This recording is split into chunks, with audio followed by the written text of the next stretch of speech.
and welcome to the Genre Fiction Podcast. I'm Jack Roney. I'm joined with one of my partners in crime, Harry Colfer. Bryn Smith was unable to be with us today. G'day, Harry. Yeah, Yeah, you're still working on that Aussie accent. It's I getting am better just every week. trying. I'm always trying to perfect my Aussie accent. But anyway, We are very fortunate this week to have a romance author, Ali Blake, is with us this episode, and also we'll be discussing some other stuff for the following episode as well. So, Ali, thank you so much for joining us. Thank you for giving us your time, and welcome. And it's an absolute pleasure to be talking with you today. Thank you, Jack, and thanks, Harry. I'm very excited to be here. So ever since I heard that you guys, because Jack and I know each other a little bit, and ever since I heard that you guys were doing a genre podcast, I've just been like, where's my invite? Like, as a romance author, like I'm right in the pocket. So I can't wait to talk romance with you. You are the second interview that we've had. So, you're pretty high up there. So don't worry too much. I'll take it. Yeah, we've started with our A-listers first. So you're on the A list. Excellent. Okay, fine. Yeah. You're forgiven. So yeah, and look, we've kind of figured that a lot of the stuff that the three of us have been chatting about in previous episodes, we've probably had a natural tendency to lean towards the stuff that we write. As I said to previously, Ali, kind of blokey sort of topics and genres, and we figure, look, we want to cover all genres and really create some diversity. So when you and I were speaking at a recent writers festival, and I thought, okay, Ali's the next person I want to get on, just to really throw some new content, a new point of view, because we know that I'm sure there's a lot of people out there that love reading romance, and there's also probably a lot of budding romance writers out there. So just in terms of an introduction, I suppose my first question for you, Ali, is what prompted you to start writing? And obviously that's now led to a professional career and a very successful career. But not only what prompted you to start writing, but what led you in the direction of romance writing specifically? Sure. Well, I'm kind of one of those writers who I would write if nobody read what I was writing. So I've just always had that kind of compulsion to tell stories, whether it was angsty poetry and song lyrics and all kinds of things. I loved English. I studied English at uni, never thinking it would really become a career. It was just kind of this thing that I loved. And I was writing screenplays and things for a while. And then one day, instead of writing scene one, I wrote chapter one. And it just felt like this, like I put on the most comfortable slippers in the world. And it was like just starting to write sort of long form stories and things just for something that I would do because I had to. And the first one I wrote was a romance. I think that comes from reading a lot from when I was younger. I grew up with my mum watching, rom-com movies. For those romance readers out there, Sweet Dreams and Sweet Valley High books, which I'm not sure you guys have ever heard of, but they're very well known. Oh yeah, I have. Honestly, yes. You have, yay! Yeah, no, sorry. But my grandmother, when I was growing up, my grandmother would have bags and bags of Mills and Boons under her spare bed. So when we'd go around for a visit, I'd be sort of scurrying through them and finding ones to read. So I've read romance my whole life. I love romantic movies. It was just this natural, that's what came out, and it kind of just has ever since. So sometimes when people say to me, would you ever write something different? Like, I think I'd love to if the idea came to me, but all the ideas that come are still romance novels, and I absolutely love what I do. So like for you guys, but when I do writing conferences, I love hearing other writers speak about their research, or hearing forensic pathologists talk about what they do, or weapons experts thinking, I'm there taking notes thinking, one day maybe. And then I go, actually, then I'd have to write about blood and gore and mayhem. Whereas what I have to do is just sit down and write about two people falling in love. So I'm happy where I am. So as to how it became a career, actually. So from there, when I was writing, got to a point writing one book that I kind of just thought, well, what does one do to get a book published? It was just literally one of those, I'm just going to Google and see what I can find. And writing romance, Mills and Boon, Harlequin, they're like the world's biggest publisher of romance novels. They're iconic for it. Like no other publisher in the world is known for publishing a particular kind of book. So I went there, and websites are great for this, publisher websites, especially Mills and Boon back then. But nowadays they have so much great information about how you can submit. So I just literally kind of followed the prompts and sent a book in. And long story short, because I could literally spend an hour telling this story so much, I actually sold my first novel to them, and that was 20 years ago. So that was like this little baby here, The Wedding, which was my first book, and it's my 20th anniversary this year as to when my first book was sold. So. Well, congratulations. Did you? Yeah, I know you talked about authors but getting used to those rejections, and sometimes they're polite rejections if you're lucky. Sometimes you hear nothing. Did you experience that yourself, or were you one of those lucky authors that snagged a publishing deal very early in the piece? Yeah, I was super, super lucky. So I did send in 2 synopses in the first 3 chapters at the same time, and one of them came back with the polite rejection letter, which is, thank you so much for sending it in, but this is not what we're looking for at this time. And the other one came back with a letter saying, can you please, thank you for the first 3 chapters, can you please send us the rest of the book?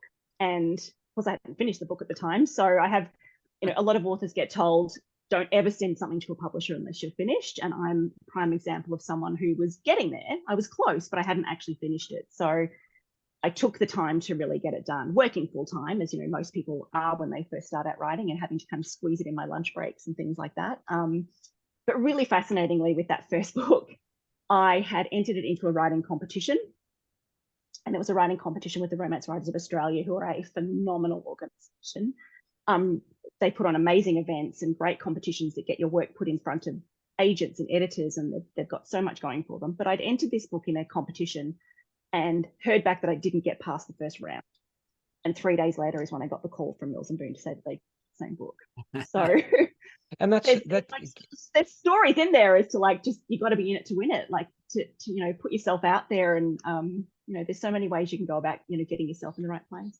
And it goes to show how sorry, Harry, I'll let you ask questions, but it just goes to show how subjective what appeals to an editor or a publisher, what appeals to a competition judge, that it is maybe it's a case of just catching someone's eye, that they recognize something in your story that perhaps someone else doesn't. Yeah, it's so true. I think for all that there's skill and talent and craft and work, there's luck and timing 100% comes into it as well. That your story, like my story, my kind of writing, was exactly what they were looking for at that time, and it landed on an editor's desk, and I've had the same editor for 20 years, and she and I just bond, and she loves my work. The only couple of times I've had a different editor was when she went on maternity leave, and one of those editors and I gelled really well. The other one just did not like my voice, because she liked books that were really angsty and had a lot of trauma, and which can be really popular, but that's just not what I write. So as you say, if my book had landed on her desk instead of my editor's desk, who knows what might have happened. So it's that thing of putting your work out there. And when you get rejections, know that it doesn't necessarily mean that you're on the wrong track. It just means that you might need to just kind of, keep working and find another way in. You said that happened 20 years ago. Do you think the publishing world, well, obviously the publishing world has moved on and is very different now. Would that same thing have happened now? A sort of a submission to a publisher that would get through that as quickly as that? Yeah, I really think it could. So one of the really different things about Harlequin Mills and Boon is you don't need an agent to submit to them as well, whereas that's like another gatekeeper.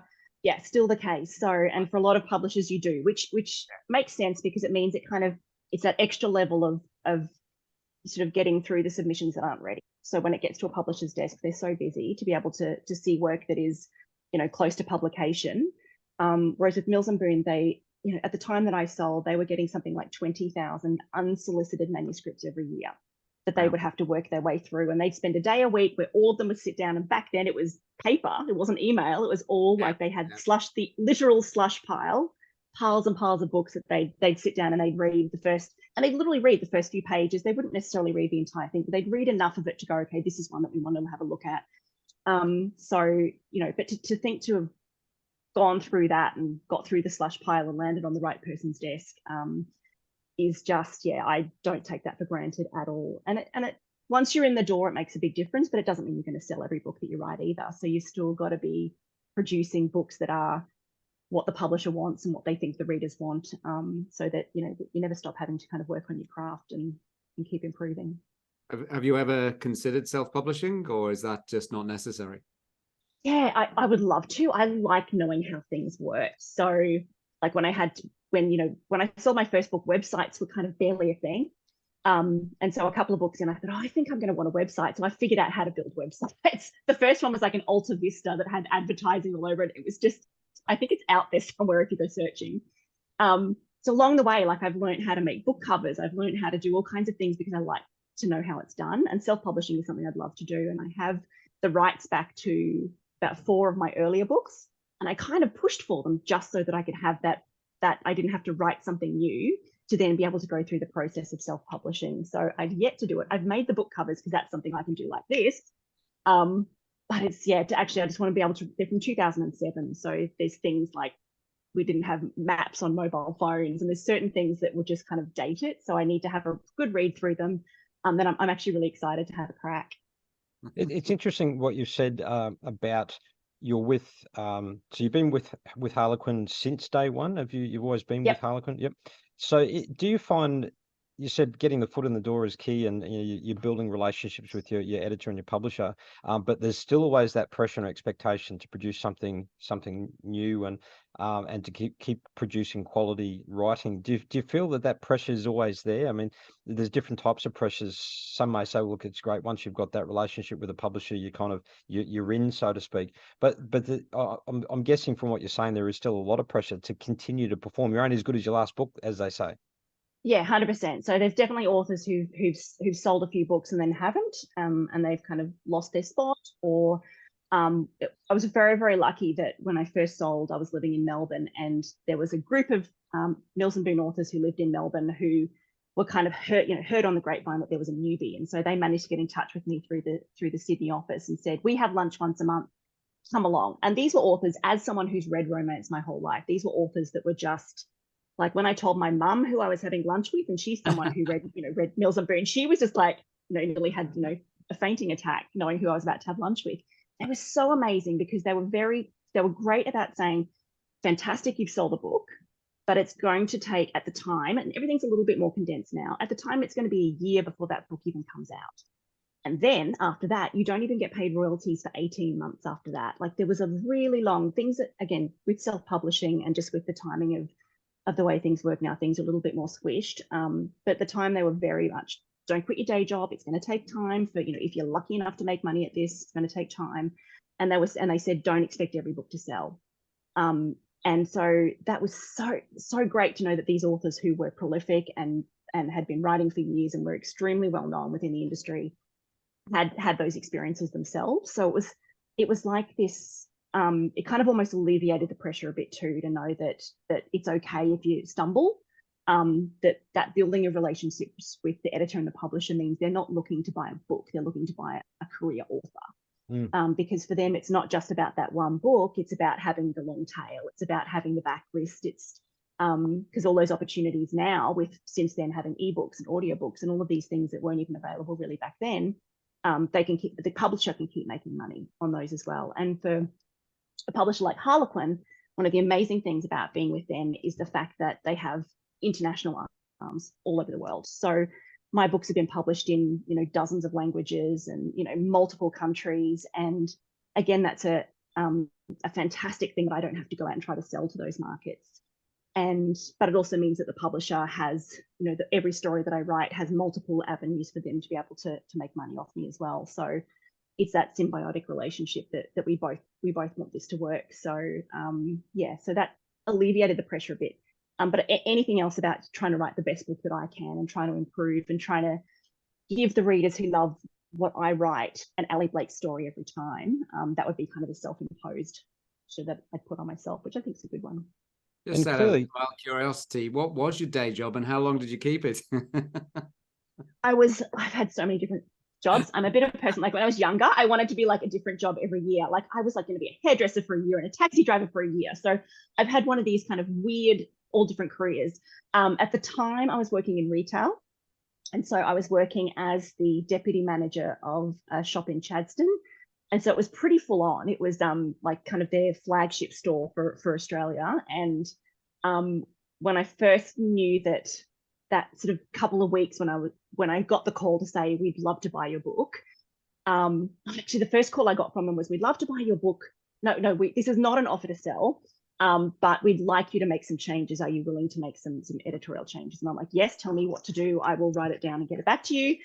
And during that time, like, no one knew I was writing. So none of the people I worked with had a clue that this was just this little fun side hustle that I was doing for my own pleasure. And so having to kind of like sneak away at lunchtime and edit these things, and just it was very, very busy for a couple of weeks figuring that out. And then eventually I was able to, once I'd sold that second book and the third book, then, and with Harlequin, and there's, again, publishing is quite different now, that you get an advance. So it means there is money coming in at the beginning before the royalties start to kick in if you sell enough books. I was able to then move to part-time, and then that's when I started having kids, and then I was able to kind of go adios, and writing was my full-time career, and then it became, having to work around the kids instead. But yeah, and I've stayed that way. I've had a full-time career as an author ever since then, probably after about the first maybe 4 or 5 years. I've been that's been my full-time job. And it's great to see. I mean, I think for all authors who are serious, or writers who are serious, what you're doing is the ultimate dream, to be a full-time professional writer. So again, congratulations on achieving that. And you've obviously stood the test of time. You've written, or you've published at least in the high 40s, almost 50 books now with Harlequin. Is that correct? Yeah. I've just sold number 47 to them. So that one comes out sort of April next year. Yeah. So what are the expectations of how many books, now that you've got that long-term relationship, and I suppose now you've sort of built in some expectation with the publisher that they need you to keep producing? You've got your fan base, and you're still producing books, you're still selling books. How often do they expect you to produce new books? That can be a negotiation. So there are some, for me, it's sort of 2 to 3 a year. Because I think the most I ever wrote was 5 in 1 year, and my books are about 52, 55 some words. They are 70. I was literally just wrote that down as a note. So how long is a romance novel? Because if it's a murder mystery, it's going to be around the 80 plus. Yeah. So my books are around 80 plus, and then I have to edit them down to 52. Right. Very, very inefficient. But that's also that's the romance.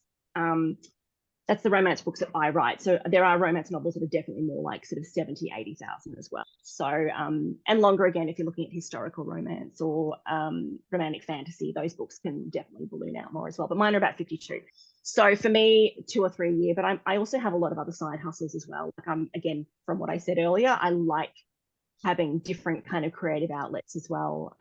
So for me, having that 2 or 3 books a year means I can kind of balance that out with life stuff, as well as sort of the other things that I like to do as well. But that's a real negotiation. So there are authors I know who definitely write maybe 6 to 8 books a year for the same publisher, and others who might be sort of 1 to 2. So yeah, there's room to play. Just to pick up on doing 1 a year, but then again, I'm working full time, so yeah, exactly. So there's room to move. Sorry, guys. And this is the problem with our connectivity with Zoom. Sometimes I have a habit of jumping in and talking over top of each other, so I apologize for that. Go for it. So what you said before, Ali, kind of touches on what I was going to say. Now I've bloody well forgotten what my question was going to be. It was a good question too. Yeah, I know what it is. I know you're talking about the types of romance that you write, and it kind of segues into my next question around, are there different subgenres? I know that you know the way you sort of pitch your stories, they're fairy tales for grown-ups, or is that kind of getting into the romantic comedy, sort of the lighter side of things, versus other romance stories which might have not so much a darker side, but perhaps there's elements of tragedy or other things. How would you define what you write, and how does that fit into the different types of or different subgenres of romance? Yeah, so I write contemporary romance. So I sort of, in the olden days, used to describe it as like where you imagine a Meg Ryan movie to be. But outside of that, and you really touched on it, that my books tend to be lighter. They're kind of warm and fuzzy and whimsical and wistful. And but within the contemporary romance, there can absolutely be books that are far more on the sort of darker side, or more traumatic side, or more angsty side. There's a wide variety of different kinds of voices and tones. Really anything goes. As for subgenres, there's sort of as many as you can imagine. You've got historical romance and romantic fantasy and romantic suspense. You can go down the rabbit hole into sort of inspirational and Amish romance, and there's Amish is huge right now. Really? There's I guess we've got nothing else to do but read. But I think it's that what they call inspirational romance, which tends to be very much light on the sort of sensual tension and things like that. That's quite popular at the moment. But then, as is really hot romance as well. So there's really a massive range of choices for readers who might like one kind of romance, but the other kind isn't for them as well. So it's one of those things, even within, say, Mills and Boon, where the variety of different stories and variety of different voices and variety of different authors is just, infinite. Whatever kind of story that you like to write or kind of read, it's there and available for you. Are the rules around, say, Mills and Boon, Harlequin, are the rules around, that grey area between, say, if you're writing sex scenes or, touching on what could be described as erotica? Are there rules around, okay, we don't go there, we don't, you don't embark, you don't go into that level of sort of graphic detail? What are the boundaries or the rules around those sort of things? So the way Mills and Boon is set up is they kind of have different subgenre books available, different. So mine are within basically like a contemporary romance line. They also have like a medical romance line. They have a romantic suspense line. And within that, they'll have kind of 4 to 6 to 8 books per month that come out.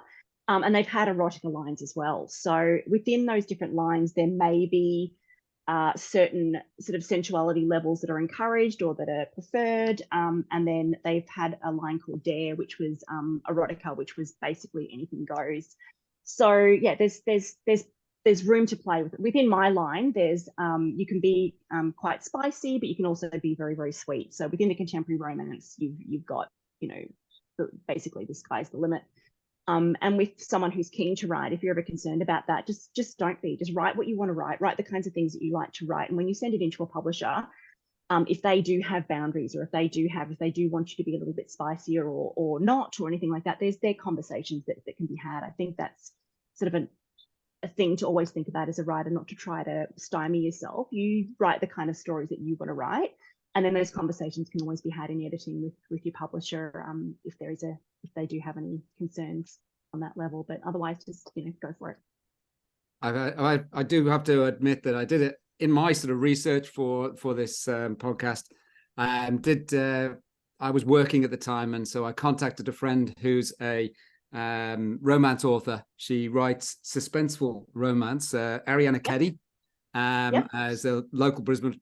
Actually, she lives out Warport, but she is from Queensland.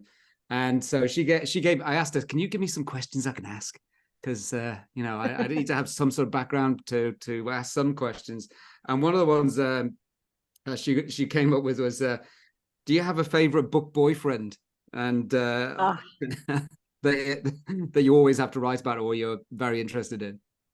How funny! No, so it's so as soon like reading book boyfriends. Yes, I have some favorites, but it's interesting that I do find that the heroes that I write, I've noticed over time, there's probably certain qualities that they have. They're always very capable. I kind of say with contemporary romance, it tends to be about kind of real life. There's stories that can actually happen in real life, but there's just like a little sprinkle of fairy dust. So he'll be that little bit taller, that little bit hotter, that little bit more buff, that little bit richer, all of those kind of things.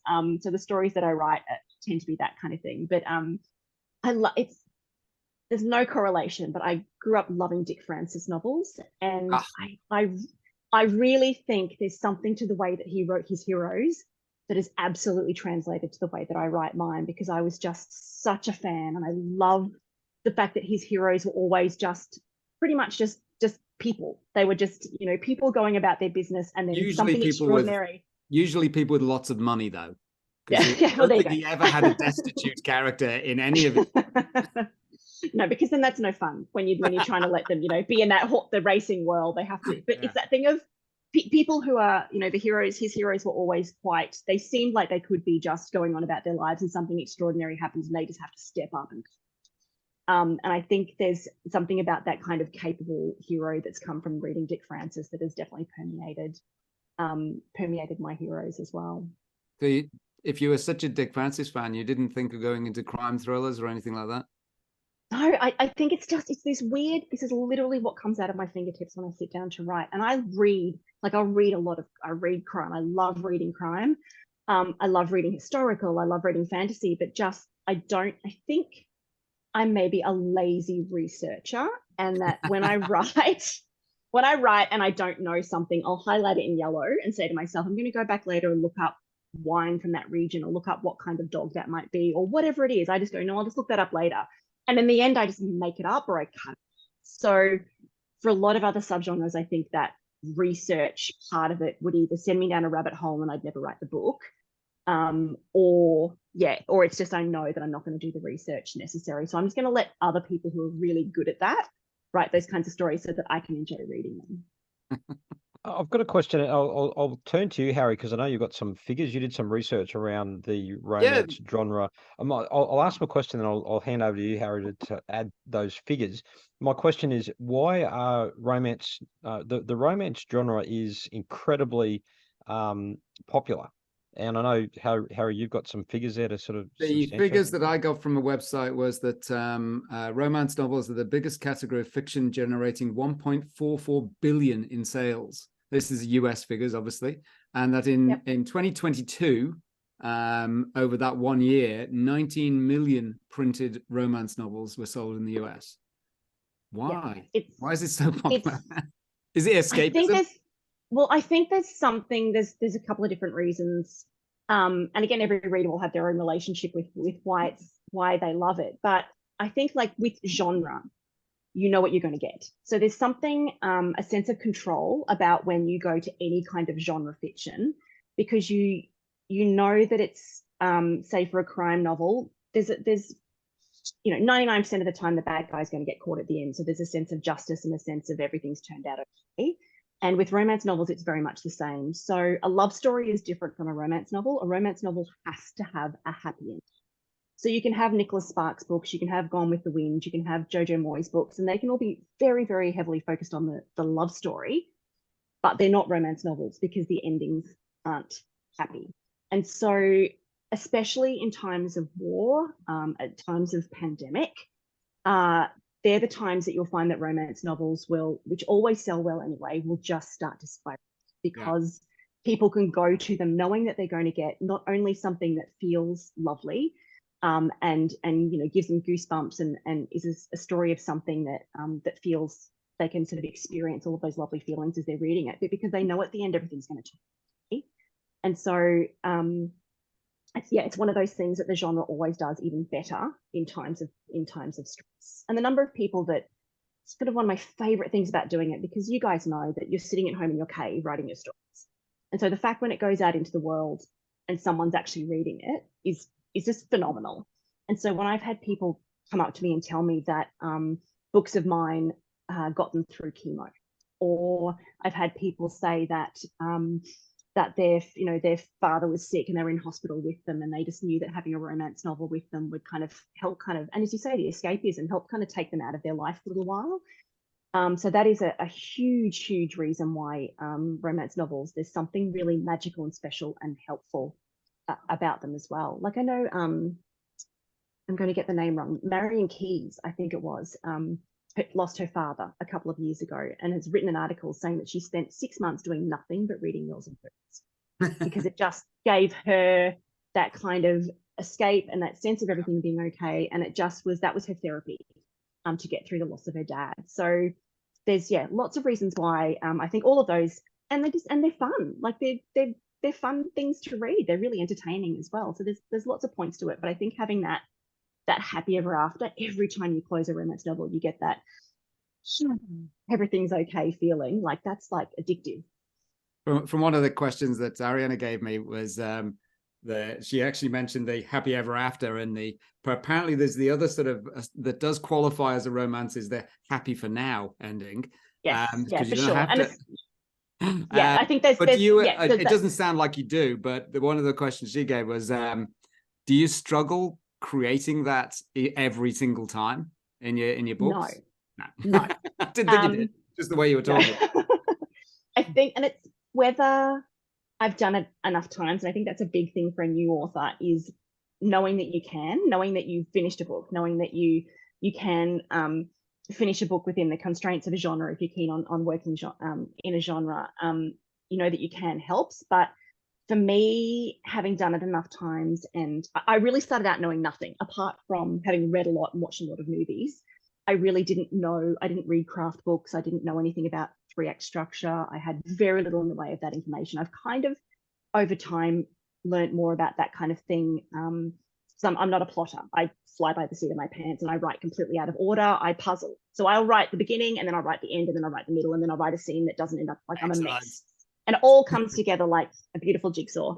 So it terrified me, knowing the kind of craft behind it. But more and more over time, I love listening to how other authors go about it. So I've absorbed a lot more of that kind of information and realized that I do all that anyway. So all of the idea of having 3 acts, or the idea of having story beats, or all of these things are things that I was doing without knowing it, because I've read so many books and watched so many romantic movies. All of that, those ins and outs become part of your DNA. And so for me, kind of in the olden days, it would have terrified me to know what's coming, because then I just don't want to write a book because then I'm bored. Knowing that I have those beautiful kind of the big build at the end, the happy ever after coming, is a joy, because I know that what goes into those steps and how that runaway train at the end of it, how joyful that is. So I really love writing that part. I do have a question. Later on, we'll talk more about the specific mechanics of the ingredients of a romance story. But do you find yourself trying to build in a twist at the end? Is the ending always predictable? You can see there's the two characters, and I suppose a lot of your rom-coms where there's conflict between them. And I was watching a movie, or actually my wife was watching a movie. I was doing something in the background. I was kind of watching. It was a movie. Yeah. Ryan Reynolds. We all have to watch rom-coms. Yeah, I think it was called The Passport. Ryan Reynolds and Sandra Bullock. The Proposal. Proposal, sorry, thank you. Yeah. Yeah, and there was a lot of conflict between the two characters. In fact, they almost hated each other to begin with, and over time, they fell in love, and then but then at the end there was a twist that they didn't necessarily get together straight away, and she left and she was pushing him away, and he chased after her, and then they finally established their relationship towards the end. So do you find that, are you always looking to try and add something at the end of your story, so that it's not just a case of these two people, they're strangers, something happens, they fall in love? Does that become too predictable? And are you looking at ways to add different elements to that ending, to add that little bit of a twist to it?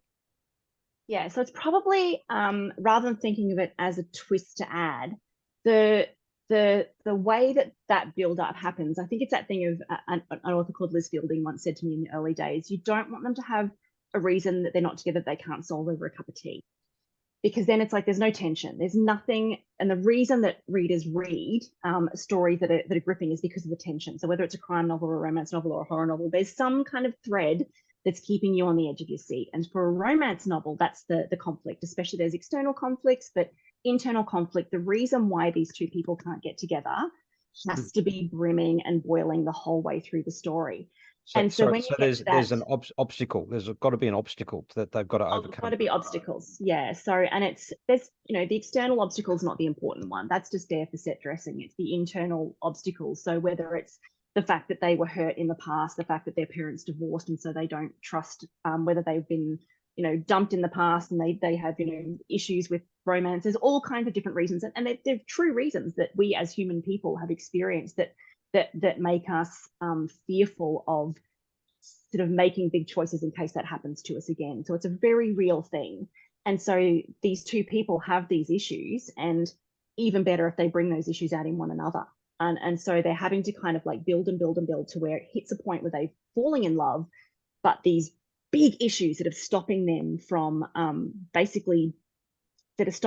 living their best life end up coming to a head. And it's this thing of having to then choose, do I go back to my safe path, what I've been living? I've been going along my life and I've been perfectly fine, not having to face this fear.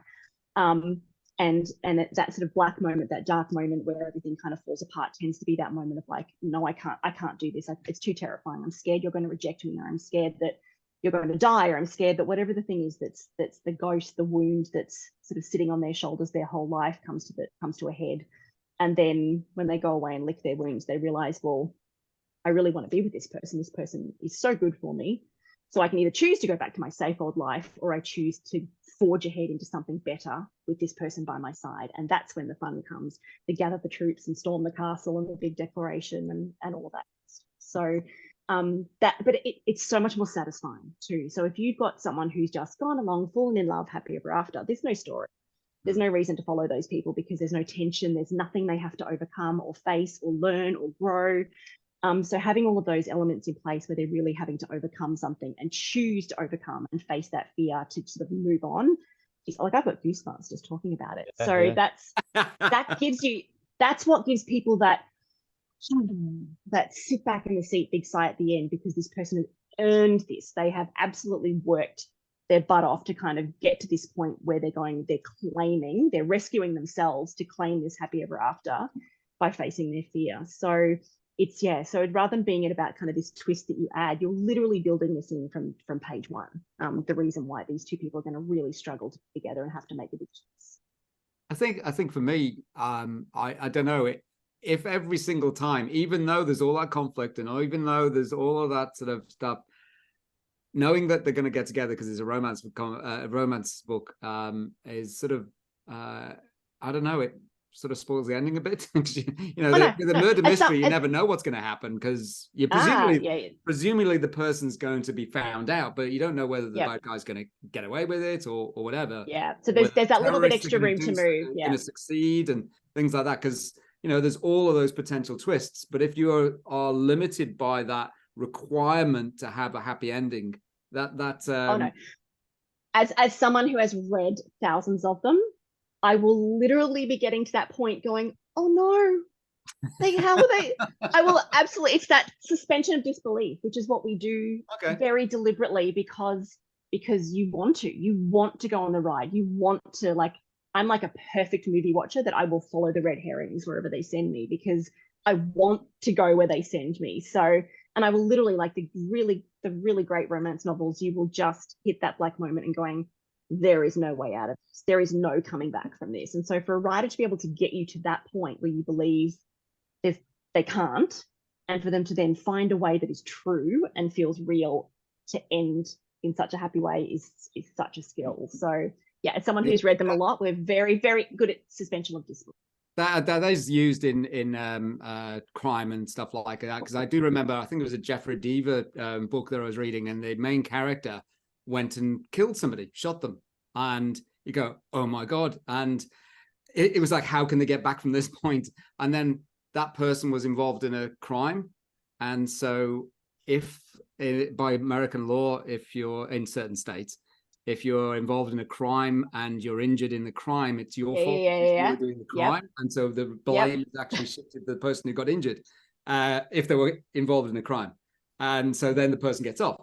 But yeah, that was one of those ones where you go, how are they getting out of this? Oh my God, I just killed somebody. So Ali, but how fun is that too? Like, that what you explained really put things into perspective for me.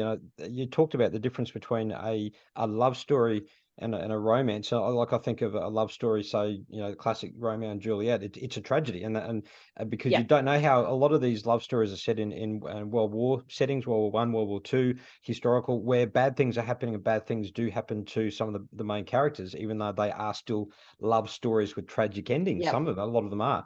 But as you say, the defining difference with romance is that yes, that the reader is in it for the happy ending, but they want to enjoy the journey. And as you said, and this is, I think, the learning for me, is that you're creating these obstacles where your reader is saying, how are they going to overcome this insurmountable challenge, obstacle? How can they possibly reconcile differences or come together? And that is that you're saying that's the trick, is to take your reader on a journey so that they want to know, how are they going to fall in love, or how are they going to come together where the world is tearing them apart in circumstances 100%. out of their control. And is that like the bigger they are, the harder they fall kind of thing? It's like the more impossible that black moment feels to get out of, the more satisfying the ending. So, but for all of that, you can have black moments that are big, like blowout, like tragic, like, to me, it's like they can't ever do anything that makes a reader think that is this are they just going to keep fighting for the rest of time? It's not about that. It's about almost seeing each other's truths and owning them in each, saying, I see you and I see what you do, whereas no one else has seen them in that way. So it can be something that's really traumatic and terrible, but it's also somehow romantic at the same time. But you can also have black moments that are very gentle. And I think the proposal is actually, interestingly, for the How to Write Love course, which we'll talk about another time, I actually do a story breakdown of the proposal as one of the talks. And I also, another one that I talk about a lot is Notting Hill. So when you look at that kind of all is lost moment in Notting Hill, it is so gentle. It is the moment of, that everybody knows, where Julia Roberts says, I'm just a girl standing in front of a boy asking him to love her. As she's standing in a bookstore, just her voice quiet. And then, Hugh Grant just says, I can't, because you just, and it's very gentle, very soft, and just devastating. So there's so many, you can have all different kinds of all is lost moments depending on what kind of story it is, as long as it kind of feels true to that couple. So even within that, every time there's that all is lost moment, it's going to be completely different depending on the couple that you're working with. And when you're writing, are you keeping in mind who am I writing to? Who's my target audience? Who are my readers? Do you have a particular reader in mind when you are writing your story? Are there particular, I know you don't want to profile people and categorize people, and I'm sure you've got a very broad readership, but are you targeting your stories to a particular, cohort that are particularly attracted to this type of story? I think, like, when I first started out, I was probably writing a bit for my mum. So I wanted to I'd throw in little kind of inside jokes and things for her. I wanted to, so I knew the kinds of things that we loved watching when I was younger. And I've hit a point where I think I'm really writing for myself. Like, I'm writing stories that make me laugh, that make me get goosebumps, that make me get teary.